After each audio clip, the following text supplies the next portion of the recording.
Lecture audio du conte Le petit paysan de Jacob et Willem Grimm par Valérie Alain.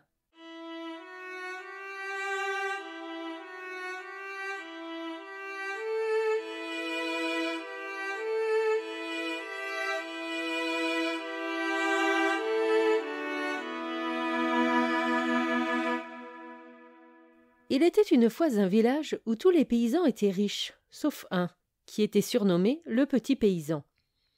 Il n'avait même pas une vache et encore moins l'argent pour en acheter une. Pourtant sa femme et lui auraient tant aimé avoir une vache. Un jour le petit paysan dit à sa femme « Écoute, j'ai une bonne idée. Notre compère, qui est menuisier, n'a qu'à nous fabriquer un veau en bois et le peindre en marron, pour qu'il ressemble à tous les autres veaux. Avec le temps, il finira bien par grandir et par devenir une vache. » L'idée plut aussi à sa femme, et le compère menuisier fabriqua le veau.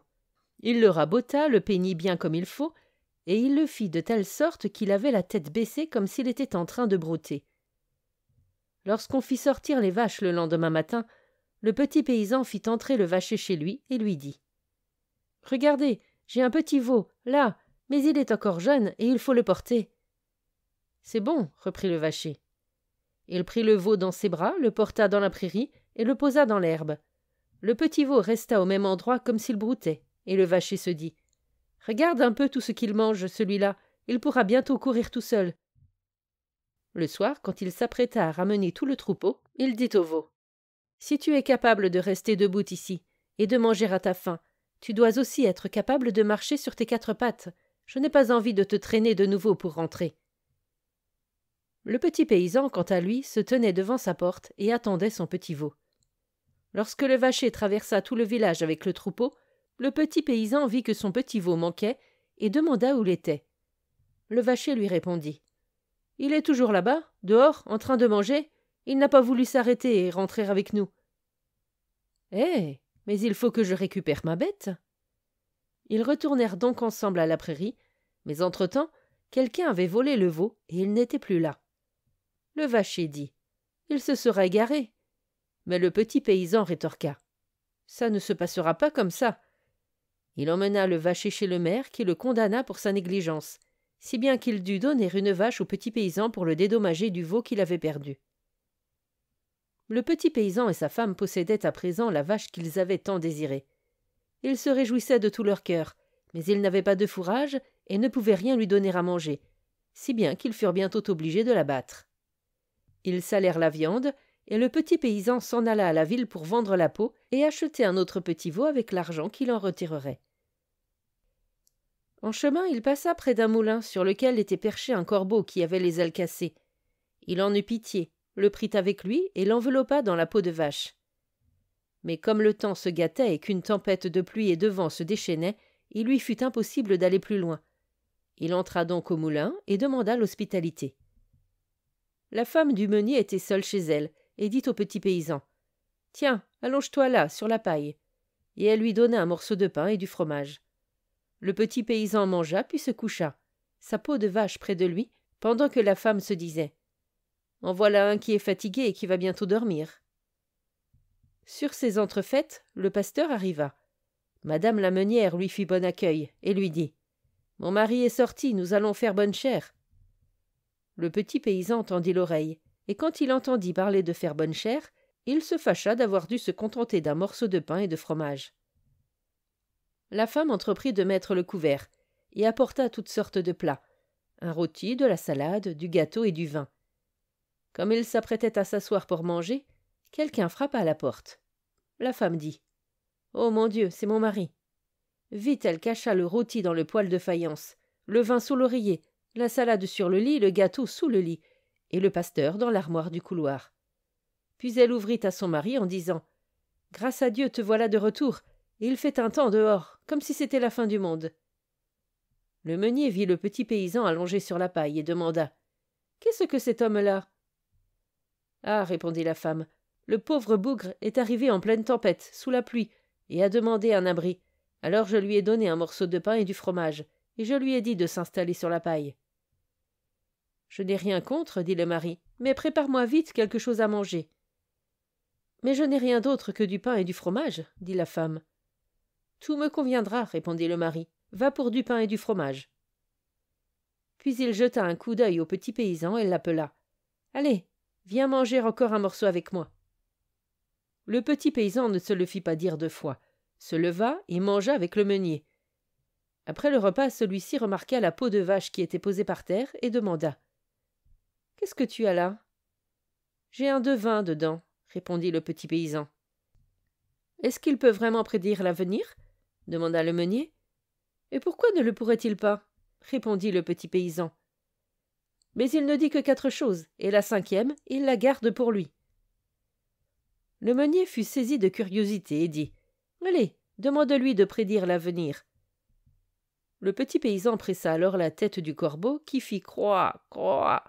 « Qu'est-ce qu'il a dit ?»« La première chose qu'il a dite, c'est qu'il y a du vin sous l'oreiller, » répondit le petit paysan. « Ce serait bien le diable, » s'écria le meunier. Il alla voir et trouva le vin.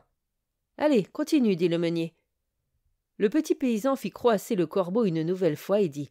« La deuxième chose qu'il a dite, c'est qu'il y a du rôti dans le poêle. »« Ce serait bien le diable, » s'écria le meunier. Il alla voir et trouva le rôti. Le petit paysan fit parler le corbeau une nouvelle fois et dit. « Troisièmement, il a dit qu'il y a de la salade sur le lit. »« Ce serait bien le diable, » dit le meunier. Il alla voir et trouva la salade. Enfin, le petit paysan serra le corbeau encore une nouvelle fois pour le faire croasser et dit. « La 4e chose qu'il a dite, c'est qu'il y a du gâteau sous le lit. »« Ce serait bien le diable, » s'écria le meunier. Il alla voir et trouva le gâteau. Ils s'installèrent alors à table tous les deux. Quant à la meunière, prise d'une peur bleue, elle se mit au lit et prit toutes les clés avec elle. Le meunier aurait bien aimé savoir aussi ce qu'était la 5e chose. Mais le petit paysan lui dit. Commençons par manger tranquillement ces 4 premières choses, car la 5e est une chose grave. Ils mangèrent donc, puis ils se mirent à négocier combien le meunier devait donner pour la 5e prophétie, jusqu'à ce qu'ils tombent enfin d'accord sur 300 thalers. Le petit paysan pressa donc une nouvelle fois la tête du corbeau, qui croassa bien fort. Le meunier demanda. « Qu'est-ce qu'il a dit ?» Il a dit que dehors, dans le placard du couloir, est caché le diable. « Le diable doit sortir de là, » dit le meunier en ouvrant la porte de la maison. Sa femme fut bien obligée de lui donner la clé, et le petit paysan ouvrit l'armoire. Le pasteur se précipita alors à l'air libre, en courant aussi vite qu'il pouvait, et le meunier dit. « J'ai vu de mes propres yeux le bonhomme tout noir. C'était bien vrai. » Quant au petit paysan, il prit la poudre d'escampette le lendemain matin, à l'aube, avec les 300 thalers. De retour chez lui, le petit paysan s'installa richement, construisit une jolie maison, si bien que les autres villageois se dirent entre eux. Il a dû aller là où il tombe de la neige en or, et où l'argent se ramasse par boisseaux.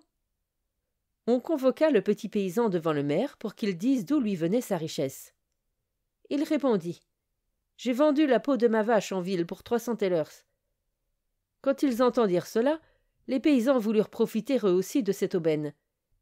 Ils rentrèrent chez eux en courant, tuèrent toutes leurs vaches et les écorchèrent pour vendre leur peau en ville et en tirer un grand bénéfice. Le maire dit. « C'est à ma bonne d'y aller la première. » Quand celle-ci arriva en ville chez le marchand, il ne lui donna pas plus de 3 thalers pour une peau. Et quand tous les autres arrivèrent, il ne leur en donna même pas autant, et dit. « Que pourrais-je bien faire de toutes ces peaux ?» À présent, les villageois étaient fâchés que le petit paysan les eût ainsi menés par le bout du nez. Ils voulurent se venger et coururent chez le maire pour l'accuser de tromperie. Le petit paysan innocent fut condamné à mort à l'unanimité, et il devait être jeté à l'eau dans un tonneau percé. On conduisit le petit paysan à l'extérieur du village, et on lui amena un ecclésiastique qui devait dire une messe pour son âme. On fit alors s'éloigner tous les autres, et lorsqu'il regarda l'ecclésiastique, le petit paysan reconnut le pasteur qu'il avait vu chez madame la meunière. Il lui dit alors. « Je vous ai fait sortir de l'armoire. À vous maintenant de me sortir de ce tonneau. » Le berger vint justement à passer avec un troupeau de moutons. Or, le petit paysan savait que le berger voulait depuis longtemps devenir maire. Il se mit alors à crier à plein poumon. « Non, je ne le ferai pas. Et quand bien même la terre entière le voudrait, non, je ne le ferai pas. » En entendant cela, le berger s'approcha et lui demanda. « Quelle mouche te pique ?» Qu'est-ce donc que tu ne veux pas faire? Ils veulent me faire mère si je grimpe dans ce tonneau, mais moi je ne veux pas, répondit le petit paysan. Si c'est tout ce qu'il faut faire pour devenir mère, moi, à ta place, je grimperai dedans tout de suite, dit le berger. Alors vas-y, et tu deviendras mère, dit le petit paysan. Cela plut au berger qui grimpa aussitôt dans le tonneau, et le petit paysan en ferma le couvercle à coups de marteau. Il prit ensuite le troupeau du berger et l'emmena chez lui. Quant au pasteur, il retourna auprès des fidèles et rapporta que la messe pour l'âme du petit paysan était dite. Ils le suivirent donc et poussèrent le tonneau dans l'eau. Quand le tonneau se mit à rouler, le berger se mit à crier « C'est que j'aimerais bien devenir mère, moi !»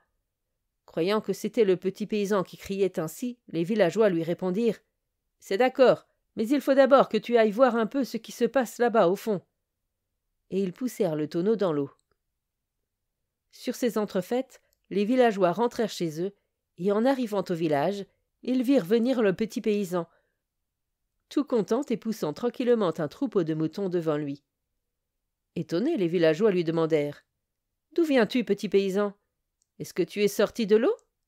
« Bien sûr, répondit celui-ci, je suis descendu profond, profond, jusqu'à ce que je sois enfin tout en bas. Alors j'ai défoncé le tonneau et je suis sorti, et j'ai trouvé là de belles prairies où paissaient quantité d'agneaux. C'est de là-bas que j'ai ramené mon troupeau. »« Est-ce qu'il en reste ?» demandèrent les villageois. « Oh oui, et plus qu'il ne vous en faut, » dit le petit paysan. Les villageois se mirent alors d'accord pour aller chercher des moutons eux aussi, et ramener chacun un troupeau. Mais le maire dit « C'est à moi d'y aller le premier. » Et ils se rendirent donc tous ensemble au bord de l'eau. Et justement il y avait à ce moment-là dans le ciel ces petits nuages blancs qu'on appelle des petits moutons, et qui se reflétaient dans l'eau.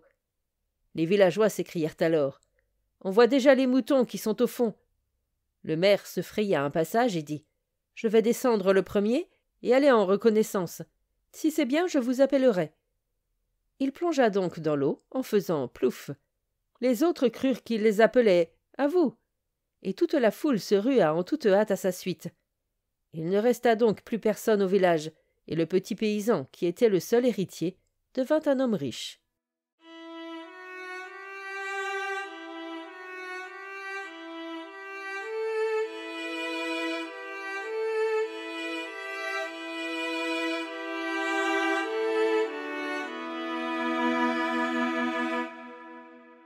Fin de la lecture du conte Le Petit Paysan.